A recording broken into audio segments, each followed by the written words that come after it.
कुछ संस्थाएं और कुछ इंडिविजुअल्स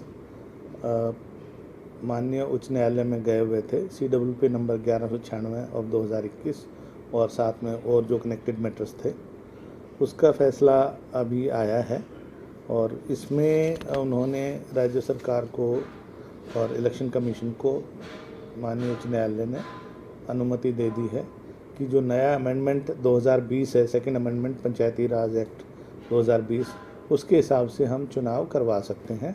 हालांकि इन चुनावों पे एक कंडीशन है कि this will be subject to outcome of pending writ petition, जिनका फैसला बाद में होगा।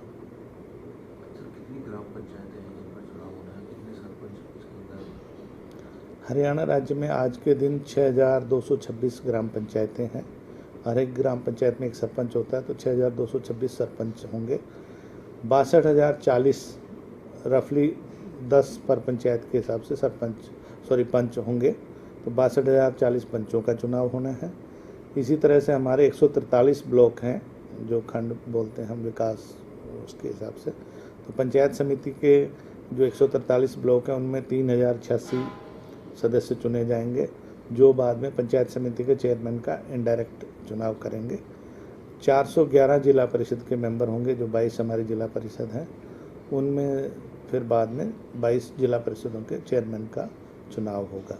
इन सभी में आधी संख्या जो है महिलाओं की रहेगी और हॉरिजॉन्टल रिजर्वेशन रहेगी, जैसे जिसकी जो रिजर्वेशन है SC BC की, उनकी महिलाएं भी उसी अनुपात में 50% उन पोस्टों पे चुनी जाएंगी।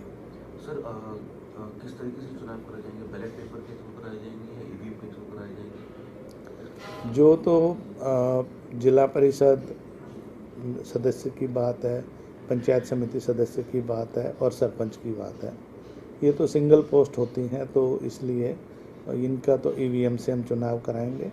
टाइप M2 जो मशीनें हैं वो हमारे पास उपलब्ध हैं और उन्हीं से इनका चुनाव कराया जाएगा। पंचों की संख्या क्योंकि बहुत ज़्यादा है, 62,040, और ना तो हमारे पास इतनी EVMs उपलब्ध हैं और मल्टी पोस्ट होती हैं, तो मल्टी पोस्ट वाली EVMs भी नहीं है, क्योंकि हर एक गांव में 8 से 10 पंच होते हैं, तो उनके जो ट्रेडिशनल जो है बैलेट बॉक्सेस पेपर बैलेट के माध्यम से करवाए जाएंगे। सर EVMs के लिए क्या केंद्र से बात हो गई है?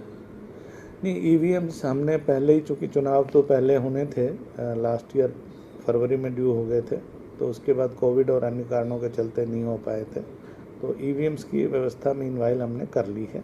हमने राजस्थान से, गुजरात से EVMs मंगवा ली हैं। इलेक्शन कमीशन ऑफ इंडिया की जो EVMs है 5-6 हज़ार के करीब हमारी अपनी EVMs भी हैं, वो हमारे पास उपलब्ध हैं।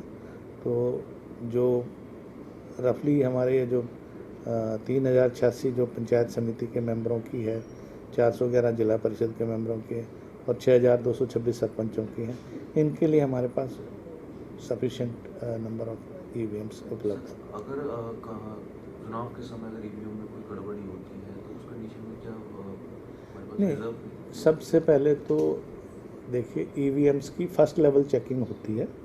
जो मशीन बनाने वाली कंपनियां हैं, हिंदुस्तान में 3 ही कंपनियां हैं। भारत इलेक्ट्रॉनिक्स लिमिटेड जो मिनिस्ट्री ऑफ डिफेंस की संस्था है, भारत सरकार का उपक्रम है। इलेक्ट्रॉनिक कॉरपोरेशन ऑफ इंडिया है, वो भी भारत सरकार का MIT डिपार्टमेंट का उपक्रम है, और एक इंडियन टेलीकॉम इंडस्ट्री ITI जो है, यही बनाती हैं। तो ज़्यादातर हमारे पास ECI और इसकी बेल की मशीनें हैं, तो उन्हीं के इंजीनियर्स आके पहले एक बार फर्स्ट लेवल चेकिंग करते हैं। वो इसकी एक किस्म से सर्विसिंग भी है और चेकिंग भी है, टू मेक श्योर कि वो मशीन बिल्कुल कार्यरत है। अगर कोई उस FLC में मशीन में किसी में गड़बड़ है, नहीं काम कर रही है, उनको फिर हम अलग कर देते हैं और उनको कंपनी को भेज के उनको ठीक करवाते हैं। तो इस हिसाब से इनकी हम इंश्योर करते हैं कि ये मशीनें जो हैं बिल्कुल प्रयोग में आने लायक हों, और हर एक जगह पे हम 10 से 15% एक्स्ट्रा मशीनें जो हैं वो रखेंगे, ताकि कोई मशीन ख़राब होती है तो तुरंत वहाँ पे जो सेक्टर मजिस्ट्रेट होते हैं जीप में वो ले जाके उनको रिप्लेस कर देंगे, तो आधे घंटे से ज़्यादा का व्यवधान ना हो। हाँ, पिछले टाइम के बाद थोड़ा सा महंगाई को और इन सब चीज़ों को और लोगों की डिमांड को देखते हुए हमने एक्सपेंडिचर की लिमिट इस बार बढ़ाई है।